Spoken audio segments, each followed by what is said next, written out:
ఈ నెల జూన్ 4న వచ్చిన 18th Lok Sabha election results shock తో పాటు ఎంటర్టైన్మెంట్ ని కూడా తీసుకొని వచ్చాయి. మన దేశంలో పెద్ద పెద్ద బిజినెస్ మ్యాన్స్ దగ్గర నుండి సోషల్ మీడియా మీమర్స్ వరకు ప్రతి ఒక్కరూ ఈ ఎలక్షన్ రిజల్ట్స్ లో stake హోల్డర్సే.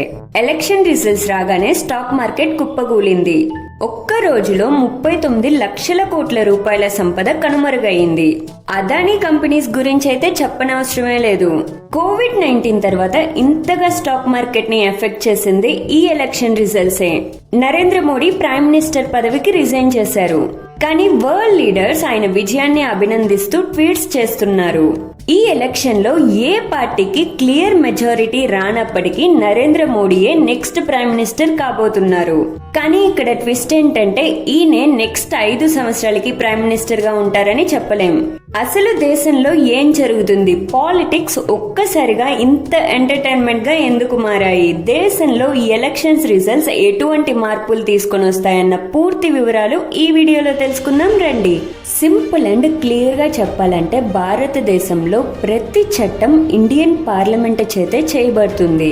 Lok Sabha, Rajya Sabha Indian parliament కిందకి వస్తాయి. రాజ్యసభని అప్పర్ హౌస్ అంటారు. దీనిలో డైరెక్ట్ ఎలక్షన్స్ జరగవు. ఇక్కడ ఇండైరెక్ట్ ఎలక్షన్స్, నామినేషన్స్ మాత్రమే ఉంటాయి. ఈ సభ గురించి ఇప్పుడు మనం మాట్లాడుకోవాల్సిన అవసరం లేదు. లోక్సభ లేక లోవర్ హౌస్ ని హౌస్ ఆఫ్ పీపుల్ అని కూడా అంటారు. ఎందుకంటే మనం ఓటు వేసి ఎంచుకున్న మన రిప్రజెంటేటివ్స్ ఈ హౌస్ కు ఎంపీస్ గా వెళ్తారు. గత నెల రోజులుగా జరిగిన ఎలక్షన్స్ లో మనం 2 ఓట్లు వేసుంటాం. ఒకటి ఎమ్మెల్యే ఓటు, మరొకటి ఎంపీ ఓటు. ఈ ఎంపీ ఓటే లోక్సభ మెంబర్ లేక మెంబర్ ఆఫ్ పార్లమెంట్ ఓటు.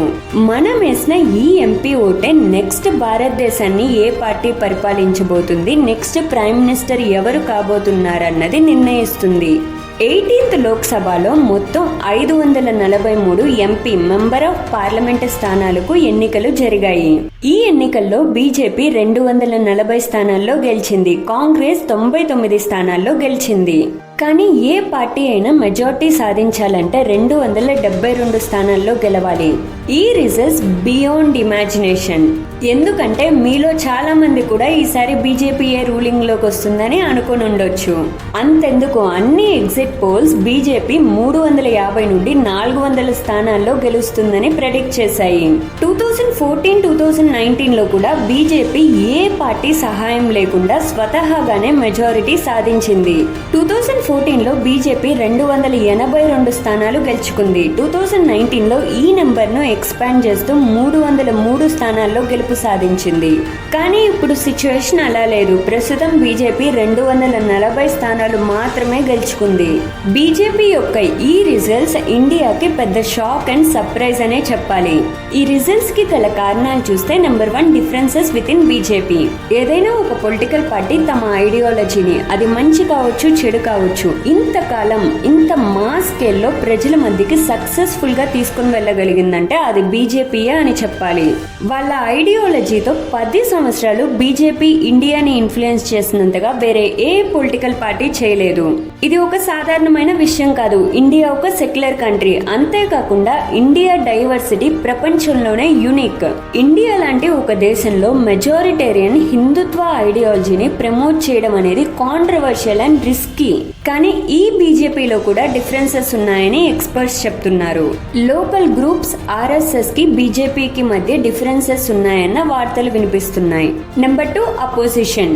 వాళ్లకున్న మెజారిటీతో 10 సంవత్సరాల్లో బీజేపీ పొలిటికల్ గా, ఎకనామికల్ గా, సోషల్ గా ఎన్ని డ్రాస్టిక్ స్టెప్స్ తీసుకొని వచ్చిందో మనందరికీ తెలుసు. Demonetization, farm laws, citizenship amendment act, abbreviation of article 370, ఇలా చెప్పుకుంటూ పోతే ఎన్నో. బీజేపీ మిగిలిన పొలిటికల్ పార్టీస్ ని కూడా వదలలేదు. స్కామ్ అలిగేషన్స్, ఈడీ రైట్స్, వీటిలో నిజమెంతో అబద్ధమెంతో తెలియనప్పటికీ చాలా పొలిటికల్ పార్టీస్ వాళ్ళ ఫాలోవర్స్ ఇది బీజేపీ పనే అని నమ్ముతున్నారు. నీట్ లాంటి కొన్ని ఇనిషియేటివ్ బీజేపీ సౌతర్న్ స్టేట్స్ యొక్క సపోర్ట్ కోల్పోయేలాగా చేశాయి. బీజేపీకున్న ఈ వ్యతిరేకత వల్లే అపోజిషన్ పొలిటికల్ పార్టీస్ అన్ని కాంగ్రెస్ తో కలిసి ఇండియా బ్లాక్ అనే పెద్ద కూటమి ఏర్పడేలాగా చేశాయి. ఇండియా బ్లాక్ అనే ఈ కూటమిలో రాహుల్ గాంధీ, మల్లికార్జున్ ఖర్గే, స్టాలిన్, మమతా బెనర్జీ లాంటి ఎక్స్పీరియన్స్డ్ అండ్ పవర్ఫుల్ లీడర్స్ ఉన్నారు. ఈ కూటమి ఈ ఎలక్షన్స్ లో కాంగ్రెస్ యొక్క 99 సీట్లతో కలిపి మొత్తం 233 స్థానాల్లో విజయం సాధించగలిగింది. ఇది బీజేపీకి అతి పెద్ద ఛాలెంజ్ అనే చెప్పాలి. Number 4, emergence of regional political parties. Brand Modi national లెవెల్లో, ఇంటర్నేషనల్ లెవెల్లో ఎంత పాపులర్ అయినప్పటికీ లోకల్ లెవెల్లో ప్రజలు ఎటువంటి డిఫికల్టీస్ ఫేస్ చేస్తున్నారనేది, ప్రజలకి ఏం కావాలనేది రీజనల్ పొలిటికల్ పార్టీస్ కు మాత్రమే తెలుసు. ప్రజలు ఇబ్బంది పడుతున్న ఇన్ఫ్లేషన్ అంటే ధరల పెరుగుదల, అన్ఎంప్లాయ్మెంట్, నిరుద్యోగం లాంటి విషయాల గురించి రీజనల్ పొలిటికల్ పార్టీస్ ప్రజల మధ్యకి బాగా తీసుకొని వెళ్ళగలిగాయి. Number 5, open threat to secularism. ఇండియాలో హిందూ పాపులేషన్ ఎక్కువైనప్పటికీ మనల్ని మనం ఇండియన్స్ గానే చూస్తాము. అంతేకాకుండా చాలా మంది హిందువులు అదర్ కల్చర్స్ ని, రిలీజియన్స్ ని వెల్కమ్ చేస్తారు. బీజేపీ ఓపెన్ గా హిందుత్వ ఐడియాలజీని ప్రమోట్ చేయడం ఎడ్యుకేటెడ్ హిందూస్ కి కూడా నచ్చలేదు. ఇంకా చెప్పాలంటే చాలా మంది liberal Indians BJP divide and rule policy ఉపయోగిస్తుందని చెప్తారు. దీనికి బెస్ట్ ఎగ్జాంపుల్ చెప్పాలంటే ఎలక్షన్ ముందుగా అంత ప్రమోషన్స్ తో కట్టిన రామ్ మందిర్ ఉన్న అయోధ్యలోనే బీజేపీ గెలవలేకపోయింది. బీజేపీ ప్రతి ఎలక్షన్ ముందుగా ప్రజల్ని ఇండైరెక్ట్ గా ఎమోషనల్ ఇన్ఫ్లుయెన్స్ చేయడానికి ప్రయత్నిస్తుంది. 2019 లో జరిగిన Balakot air strike prime minister మోడీకి, బీజేపీకి ఇండైరెక్ట్ పుష్ ఇచ్చిందనే చెప్పాలి. కానీ 2024 రామ్ మందిర్ అంత వర్కౌట్ కాలేదు. Number 4, concentration on southern states. Hindi hot land అయిన నార్త్ ఇండియాలో బీజేపీకి మంచి ఇన్ఫ్లుయెన్స్ ఉండడం వల్ల బీజేపీ ఈ ఎలక్షన్స్ లో సౌత్ ఇండియాపై కాన్సన్ట్రేట్ చేసింది. ముఖ్యంగా ప్రైమ్ మినిస్టర్ మోడీనే స్వయంగా తమిళనాడులో లెక్కలేనన్ని క్యాంపెయిన్స్ చేశారు. కానీ ఆ తమిళనాడులోనే బీజేపీ ఒక్క సీట్ కూడా సాధించలేకపోయింది. కేరళలో ఫస్ట్ టైం 2 సీట్లు సాధించగలిగింది. సౌతర్న్ స్టేట్స్ మీద కాన్సన్ట్రేట్ చేయకుండా వాళ్ళకి ఆల్రెడీ ఇన్ఫ్లుయెన్స్ ఉన్న నార్థన్ స్టేట్స్ మీద ఇంకా కాన్సన్ట్రేట్ చేస్తుంటే బీజేపీకి ఈ ఎలక్షన్ లో majority వచ్చుండేదేమో. Number 7, losing Uttar Pradesh. Indian politics పై కొంత ఐడియా ఉన్న ఎవరిని అడిగినా చెప్పే మాట, ఉత్తరప్రదేశ్ లో ఏ పార్టీ అయితే గెలుస్తుందో ఆ పార్టీయే మెజారిటీ ఇండియాలో కూడా గెలుస్తుంది. ఎందుకంటే ఉత్తరప్రదేశ్ లో మాత్రమే 80 లోక్సభ సీట్స్ ఉన్నాయి. ఇది ఖచ్చితంగా ఇండియన్ పాలిటిక్స్ ని, ప్రైమ్ మినిస్టర్ పోస్ట్ ని ఇన్ఫ్లుయెన్స్ చేసే స్టేట్. కానీ ఈ ఎలక్షన్స్ లో ఉత్తరప్రదేశ్ లో సమాజ్వాదీ పార్టీ గెలిచింది. Number 8, Congress back. ఎలక్షన్స్ ముందు వరకు చాలా మంది ఇండియన్స్ కాంగ్రెస్ పని అయిపోయిందనే అనుకున్నారు. కానీ పట్టు విడవని కాంగ్రెస్ లో ఉన్న ఎక్స్పీరియన్స్డ్ లీడర్స్ ని మనం తేలిగ్గా తీసుకోవటానికి లేదు. Number 9, it is a natural process. 10 సంవత్సరాలు బీజేపీ ఇండియాని పరిపాలించగలగడం సామాన్యమైన విషయమేమీ కాదు. అంతేకాకుండా 3వ మోడీ ప్రైమ్ మినిస్టర్ కావడం అనేది ఎక్స్ట్రాడినరీ. ఎందుకంటే ఇండియాలో ఎప్పుడూ కూడా ఒకే పార్టీకో, ఒకే వ్యక్తికో సపోర్ట్ చేయరు. ఇప్పటి వరకు జవహర్లాల్ నెహ్రూ మాత్రమే 3 సార్లు ప్రైమ్ మినిస్టర్ గా ఉండగలిగారు. ఇండియన్స్ ఎప్పుడు ఆల్టర్నేటివ్స్ చూస్తారు, ఛాన్సెస్ తీసుకుంటారు. ఓకే, బీజేపీకి ఇప్పుడు మెజారిటీ లేదు, నెక్స్ట్ ఏంటి, నెక్స్ట్ ఎవరు ప్రైమ్ మినిస్టర్ అవుతారు అని అనుకుంటున్నారా? బీజేపీకి మెజారిటీ లేనప్పటికీ బీజేపీ కూటమికి మెజారిటీ ఉంది. అదే ఎన్డీఏ, నేషనల్ డెమోక్రటిక్ అలయన్స్. ఈ కూటమిలో బీజేపీతో పాటు మన ఆంధ్ర నుండి టీడీపీ, తెలుగుదేశం పార్టీ, బీహార్ యొక్క జేడీయూ, జనతాదళ్ యునైటెడ్, మహారాష్ట్ర యొక్క శివసేన లాంటి పార్టీస్ ఉన్నాయి. ఈ ఎన్డీఏ అలయన్స్ ఈ ఎలక్షన్స్ లో మొత్తం 292 సీట్లు సాధించింది.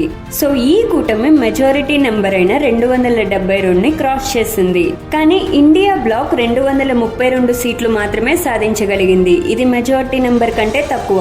ఎన్డీఏ కూటమిలో ఉన్న మిగిలిన పొలిటికల్ పార్టీస్ సపోర్ట్ తో బీజేపీ తిరిగి గవర్నమెంట్ ని ఫామ్ చేయవచ్చు, మోడీ తిరిగి ప్రైమ్ మినిస్టర్ కావచ్చు. కానీ ఇక్కడ ప్రాబ్లం స్టెబిలిటీ. ఒక కుటుంబానికి చెందిన వారి మధ్యలోనే డిఫరెన్సెస్ వస్తున్నాయి, గొడవలు పడుతున్నారు. అటువంటప్పుడు ఒక కూటమికి చెందిన వారిలో ఎందుకు డిఫరెన్సెస్ రావు? అంతేకాకుండా ఎన్డీఏ కూటమిలో ఉన్న వారిలో ఇంతకు ముందే ఐడియాలజికల్ డిఫరెన్సెస్ ఉన్నాయి. ఫర్ ఎగ్జాంపుల్ ఒక 4-5 సంవత్సరాల క్రితం చంద్రబాబు నాయుడు బీజేపీని, మోడీని ఎంతగా వ్యతిరేకించారనేది మనందరికీ తెలుసు. ఇప్పుడు తెలుగుదేశం పార్టీ ఎలక్షన్స్ కోసం మాత్రమే బీజేపీతో చేరింది. వచ్చే 5 ఏళ్లలో కూడా బీజేపీతోనే ఉంటుందని చెప్పలేం. ఎన్డీఏ కూటమిలో ఉన్న మరో మేజర్ పొలిటికల్ పార్టీ యొక్క లీడర్ నితీష్ కుమార్ కు పార్టీలు మార్చే ట్రాక్ రికార్డ్ ఉంది. ఈయన ఈ సంవత్సరం జనవరిలో కాంగ్రెస్ కూటమిలో ఉన్నారు. అంతేకాకుండా ఇండియా బ్లాక్ ని స్టార్ట్ చేసిన ఫౌండింగ్ మెంబర్స్ లో ఈయన ఒకరు. ఇప్పుడు బీజేపీతో ఉన్నారు. నెక్స్ట్ ఎక్కడ ఉంటారనేది చెప్పలేం. అందువల్లే బీజేపీ కొంతమంది ఇండిపెండెంట్ గా గెలిచిన క్యాండిడేట్స్ ని బీజేపీలోకి చేర్చుకోవడానికి ట్రై చేస్తుంది. మీరిప్పటికే మోడీకి చంద్రబాబు నాయుడు, నితీష్ కుమార్ సపోర్ట్ ఇస్తూ మాట్లాడిన వీడియోస్ చూసుంటారు. కానీ ఎవరు ఏది ఊరికే చేయరు. బీజేపీకి ఫుల్ సపోర్ట్ ఇవ్వడానికి ఈ పొలిటికల్ పార్టీస్ కూడా డిమాండ్స్ ఉన్నాయి. తెలుగుదేశం పార్టీ బీజేపీకి సపోర్ట్ ఇవ్వడానికి ఆంధ్రప్రదేశ్ కి స్పెషల్ స్టేటస్ అడుగుతుంది. కేబినెట్ మినిస్ట్రీస్ అడుగుతున్నారు. బీజేపీ ఈ డిమాండ్స్ ని ఫుల్ఫిల్ చేయకుండా గవర్నమెంట్ ని ఎస్టాబ్లిష్ చేయలేదు. ఎందుకంటే తెలుగుదేశం పార్టీకి 16 లోక్సభ సీట్స్ ఉన్నాయి. జేడీయూకి 12 లోక్సభ సీట్స్ ఉన్నాయి. ఈ సీట్లు బీజేపీ మెజారిటీలో ఉండడానికి ఎంతో అవసరం.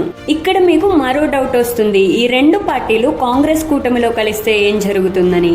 ఈ 2 పార్టీలు ఇండియా బ్లాక్ లో కలిసినా కానీ ఆ బ్లాక్ కి మెజారిటీ రాదు. ఇంకా 15-20 సీట్లు అవసరం అవుతుంది. అలాగని ఎన్డీఏ వీళ్ళని సింపుల్ గా తీసుకోవటానికి లేదు. ఇప్పుడు ఎన్డీఏ బ్లాక్ ప్రెసిడెంట్ ని కలిసి బీజేపీకి సపోర్ట్ తెలపడం ద్వారా గవర్నమెంట్ ని ఫామ్ చేయవచ్చు. కానీ ఇది ఒక కోయలేషన్ గవర్నమెంట్. కోయలేషన్ గవర్నమెంట్ ఇండియాకి కొత్తేమీ కాదు. 73 సంవత్సరాల ఇండియన్ ఎలక్టోరల్ హిస్టరీలో దాదాపు 30 సంవత్సరాలు ఇండియాని కోయలేషన్ గవర్నమెంటే పరిపాలించింది. ఇక కోయలేషన్ గవర్నమెంట్ లో ఉన్న అడ్వాంటేజెస్ చూస్తే నెంబర్ 1 లార్జర్ రిప్రజెంటేషన్. ఈ గవర్నమెంట్ లో అందరూ వాళ్ళ అభిప్రాయాల్ని తెలపవచ్చు. మెజారిటేరియన్ రూల్ ఉండదు. Number 2 voice to states. ప్రతి రాష్ట్రం వాళ్ళ డిమాండ్స్ ని గవర్నమెంట్ ముందర పెట్టవచ్చు. ఈ డిమాండ్స్ గురించి గవర్నమెంట్ ఆలోచించాల్సిన, అమలు పరచాల్సిన అవసరం ఉంది. Number 3 consensus based rule. ఈ గవర్నమెంట్ లో ప్రతి స్టేక్ హోల్డర్ యొక్క అంగీకారం అత్యంత ముఖ్యం. Number 4 biggest win to democracy. 1 person are 1 party domination, autocracy లాంటి వాటికి ఛాన్సే లేదు. కానీ దీనిలో ఉన్న డిసడ్వాంటేజెస్ చాలా మంది స్టేక్ హోల్డర్స్ ఉండడం వల్ల రీఫార్మ్స్, లా ఫార్మేషన్ లేట్ అవ్వచ్చు. Thanks for watching. Me opinions ని, మీకు తెలిసిన ఎక్స్ట్రా ఇన్ఫర్మేషన్ ని కామెంట్ చేయండి. ఈ వీడియో నచ్చితే లైక్ చేసి షేర్ చేయండి. ఇటువంటి ఇన్ఫర్మేటివ్ వీడియోస్ కోసం ఛానల్ ని సబ్స్క్రైబ్ చేసుకోండి. My name is Vinila and have a nice day.